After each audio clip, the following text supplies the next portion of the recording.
日本時間10月7日、ナリーグ地区シリーズ第2戦を勝利で飾ったドジャース。これで、ドジャースは2連勝で、地区シリーズ突破へ王手をかけました。また、この試合の最終回に飛び出した、ベッツ選手とマンシー選手の勝敗を左右するビッグプレーに、試合後のメディアも大絶賛。米メディア、ブリーチャーレポートでは、そのプレーに注目し、解説をしていました。ここからは、その様子を字幕付きでご紹介します。Dodgers win both games in Philadelphia. The Dodgers have now won 9 in a row. That top of the lineup for the Phillies, including Kyle Schwarber, who is now 0 for his last 21 with 13 Ks. They can't get it done. The comeback falls short, and the Dodgers have been showing grit. Just ask Blake Snell. What can you say about the grit of the team? Just that pick by Freddie, the bunt defense. Will's playing with a broken hand. Yeah, no, it's unbelievable. And then Muncy on the bunt to go 3 as well. I mean, what a wild inning, but to play here, get 2 wins in this environment is special, and the team's clicking right now. It's a lot of fun. It was an impromptu play that I just told Mookie, you know Stott's going to bunt. He's a good bunter, and so let's just run a wheel play. Those guys executed it to perfection, and for me, that was our only chance really to win that game in that moment. I love the fight in the 8th and 9th inning. They fought like hell, and hopefully that carries over into Wednesday. But this is a resilient group. Our backs are against the wall. You just got to come out fighting. Yeah, does it suck that we didn't get a win here? Absolutely. But now we have to go out there. We have to focus on one game at a time. There's no looking ahead, right? And make our fight back home here in Philly, because we're going to be coming back at some point and make it worth something. All right, so we're out here because we're going to break down the bunt, which seemed like the pivotal moment in the game. But first, we got to talk about Blake Snell. Held the first 13 batters hitless. What did you see from his stuff tonight? I saw the typical Blake Snell when he's healthy, when he's on. And unfortunate for the Phillies, this is a guy that's very deceiving. Has outstanding stuff, was mixing in his pitches, and I think he learned something from Ohtani, because I saw him take pretty much the same approach against some of the same guys. Attacking the strike zone? Attacking the strike zone in certain areas. This is a good example right here on Turner. A lot of changeups on Schwarber. Start him up inside, finish him late on the outside part of the plate. That's what Ohtani was doing, and with breaking stuff. He was really executing today. A guy, like I said, over the top, really deceiving, hard to center, and Philadelphia did not do a good job of putting the balls in play against a guy that's normally tough. And then you strike out that many times, 24 times, I think it was, that they struck out in the last 2 games. That's way too many strikeouts. You can never overcome that against a good team like the Dodgers, and especially having guys like Blake Snell do what he did tonight. Heading into that 9th inning, batters 2 through 6 for the Phillies. So this is Schwarber, Harper, Bohm, Real Muto, and Castellanos. 0 for 15 with 5 Ks. Now, the 9th inning, they came alive. So let's check out tonight's all-heart moment presented by Thrivent, because it's the one that everyone's been talking about. Philly started off going single, double, double, shows a bunt. Jimmy, what are you seeing here? Well, what should happen is that on that first pitch, Castellanos should have... What's this play where the second and short? So the will play means we're giving up second base. Right. We're going to take our chance and get the out at third. Worst case scenario, he's safe, we get the out at first. Gotcha. But as a base runner, you have to see what's going on. Mookie isn't really holding him on. He's just kind of standing right there behind him. And what I didn't like about his lead is Castellanos went straight out. You're always taught at second base, when you take your lead, you walk towards the shortstop. Because it looked like Mookie's in a dead sprint. Right, and you're almost at, at that position, he can feel Mookie, he can hear Mookie. When Mookie moves, you move with him. But remember, there's no force play. There's no force play at third. He's got to tag you at third. He has to tag you at third. So they're giving up second base. That means I can get as far as I can, because no one's going to be at second base for a back pick. Turn around I can always get back. He didn't do that. He was just kind of sitting there, almost like there was no game plan, like what to do. If I can read this bunt, and it's short, I can always get. And it's short, and I can get there. I can go. Right. If not, I can go back. I can dictate a lot of things as a runner. If I take this lead as I'm coming back, Curtis is there, he's holding me on. Okay, perfect. The bag is here. They can't pick me off. Third base coach is watching the second baseman. I have my eyes on him because he's probably already away from me because he has to get the first. Right. So I'm going to walk back, and I want to see exactly where Curtis is. If there's a pick, two things. He's going to have to go around me, and I can just cut him off right here. Because if he bumps me, I get the advance to third. But also, as the play goes on, if I'm here, I'm standing here, I'm not worried about the pick at second. As Mookie is hitting there and the pitcher lifts his leg, I can see the ball in the strike zone.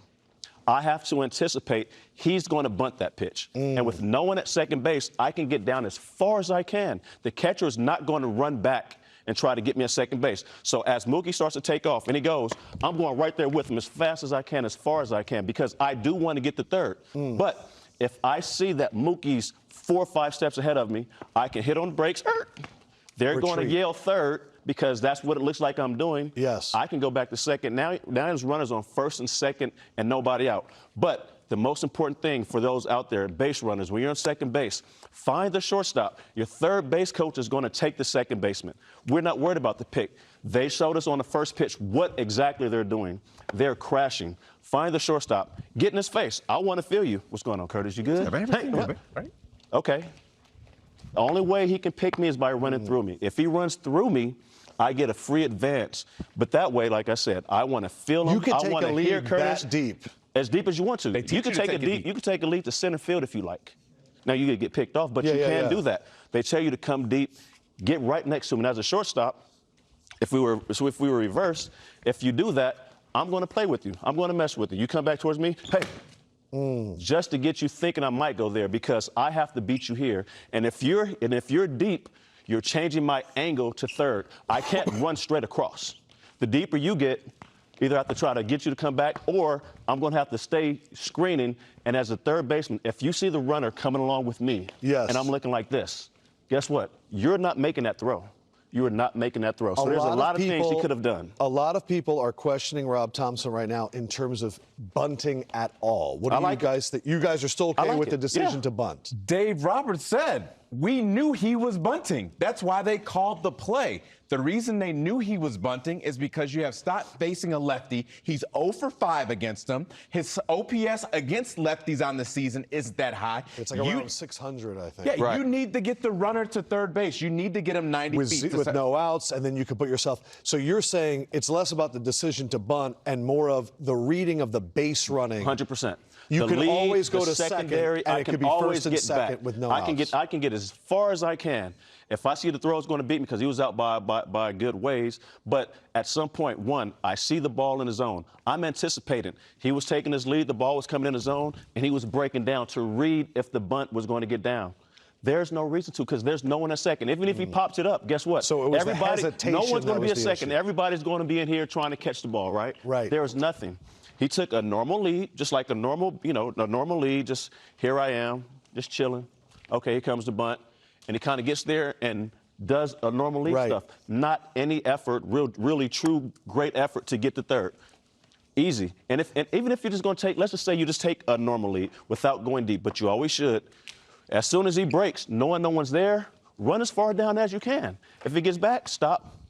No one's at second base. You can walk to second base. It's everything you're talking about right now is base running game plan. Yes. And that was also because you were a great base runner. You stole a ton of bases. Nick kind of looked like someone that hasn't had a game plan when it runs the bases like that. And it didn't look like he had a game plan there. Caused them. Yeah. And that was big. You can always go back. All right. There's no force. You can go back. You can always have gone back to second. Max, can you just take us through that wheel play in the 9th inning? Such a huge out to get Castellanos out at third base. Yeah. Wheel play is not something that we traditionally do.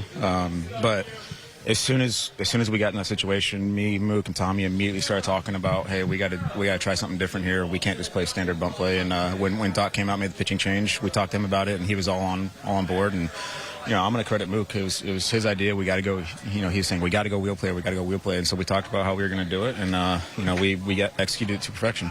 How big could you feel the momentum change getting that out at third base? Yeah, it's huge. You know, you get that guy off second base, you get an out there, and you know, it's just that changes everything in that inning. This is obviously Mookie's first postseason playing shortstop. For him to be like willing and sort of wanting to win the wheel play there, like what's that sort of say about his comfort at the position and just wanting to make something happen in that spot? Yeah, it's just a smart play. It's just a really smart baseball play, and you know, for him to immediately be coming right to me and talking about doing it, it's just, you know, it shows his intuition in the game. You know, it's second to none out there. It doesn't matter what position you put that guy at, he knows what's going on, and it's honestly really impressive, and it's awesome to be his teammate. Speaking of intuition, I mean, you guys practice that way back in spring training, but to execute it in October, what's going through your mind when you're measuring the depth of that bunt? Well, again, that's what's funny is we don't really even practice the wheel play. You know, it's not with pitchers not hitting anymore. It's not a play that we really run because there's very, very, very few times where you're 100% sure that a guy is going to bunt, and you know, so it's not even really a play that we practice anymore. The play in the ninth inning was huge to get Castellanos out. Max Muncy said during the pitching change, it was your idea, your insistence to go to the wheel play. Where did that come from, and where were those instincts to know that was the play? It's just another learned behavior. I got to give that credit to Miggy Rojas. I think we did it earlier in the year in Anaheim, and I remember asking him, like, you know, when's a good time to do it? He said in a do or die situation, and he's really been. Him and Woody have really helped me a lot, just learning situations. I had never been in that situation in a game like this, so I just trusted it and made a decision, and it worked. Does that just show the growth that you've had at that position? Because it is a take charge kind of captain position. For you to feel that comfortable to insist on it, I mean, that kind of shows where you're at. Yeah, I mean, I guess, you know, I don't know if it was very comfortable, but somebody's got to do it, and I figured if there was ever a good time to make a decision and roll with it, that was the time. Okay, on the wheel play, the shortstop typically isn't as close to second as you were positioned. It looked like you just dead sprinted toward third base. Did that increase the degree of difficulty there? I don't know. Just God blessed me with some athleticism, so I was able to just kind of put it on display there. Can you walk us through the last play in the ninth, just what you're seeing picking that ball? Yeah, I think we got to go back. There's things that you do in spring training that never come throughout the regular season, and the wheel play that we pulled off on that bunt. That was picture perfect by Max and Mookie. I just want to throw that out there. I know we might overlook that, but that was huge, getting that guy out. What you think of that play by Mookie there? You know, obviously relatively new shortstop to be able to do something that difficult in that situation. Yeah, I mean, that was like, you practice that play all the time, and you never know when it's going to happen. And then for it to happen in the postseason in Philly, tough environment, and to be there, make the throw, make the catch, make the play, it's pretty amazing. So I mean, everyone's fired up. The dugout went crazy. But to be able to do that play and everyone do it correctly was pretty amazing. Rob, what went into the decision to have Bryson stop bunt there as opposed to swinging? Just left on left. We're trying to tie the score. I liked where our bullpen was at based on as compared to theirs. So we played for the tie at home. It seemed like the Dodgers were expecting it. Was there any thought of taking it off after? Well, Mookie did a great job of disguising the wheel play. And we teach our guys that if you see wheel, just go ahead, pull it back and slash, because you got all kinds of room in the middle. But Mookie broke so late that it was tough for Stoddy to pick it up. Can you walk us through what you saw on the bunt play and what Max and Mookie did to be able to cover that and get that out? Yeah, it was a impromptu play that I just told Mookie, you know Stott's going to bunt. He's a good bunter, and so let's just run a wheel play. And Max be aggressive, field it, and Mookie get over there and beat Castellanos there. And, you know, those guys executed it to perfection. It was a lot tougher. They made it look a lot easier than it was. And for me, that was our only chance really to win that game in that moment.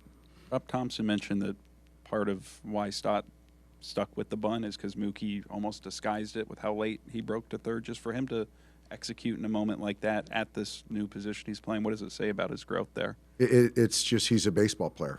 And, you know, it's one of those things where you can kind of organically create a play, and certainly it doesn't happen with a tag play at third base. And so he disguised it, and the foot speed obviously much more fleet of foot than Castellanos, and to still have to field it, lead Mookie, and then on the run and still make a tag play, tough play. And he hung in there with, you know, Castellanos bearing down on him. But yeah, Mookie's growth has been, you know, incredible. And now, in 3 appearances, 1 in the 3rd inning, Steve, he has a 13.5 ERA. I mean, I'm with you. I think Doc was thinking, you know what, 4-0 lead, LA had going into the 8th, build some confidence. Now at this point, I don't know if we see Blake trying it again. Yeah, I don't think you can. I mean, I look at it and think that listen, Blake Snell was able to finish that 6th inning when I think in different situations, if Dave Roberts felt comfortable with his bullpen in an option there, he would have taken Snell out, but he left Snell in thinking, I don't have a better option there. I was shocked about trying it in the 9th inning. I just was. Save situation. Sasaki's been so good. I know that he hasn't named him the closer, but name him the closer. Like, I mean, I'm okay with it. And look, 2 out of 3, he pitched, he had a day off. I think he was going to be ready to go. I certainly would rather find that out than take a chance with trying in there. I look at it and think Dave Roberts should only use his starting pitching.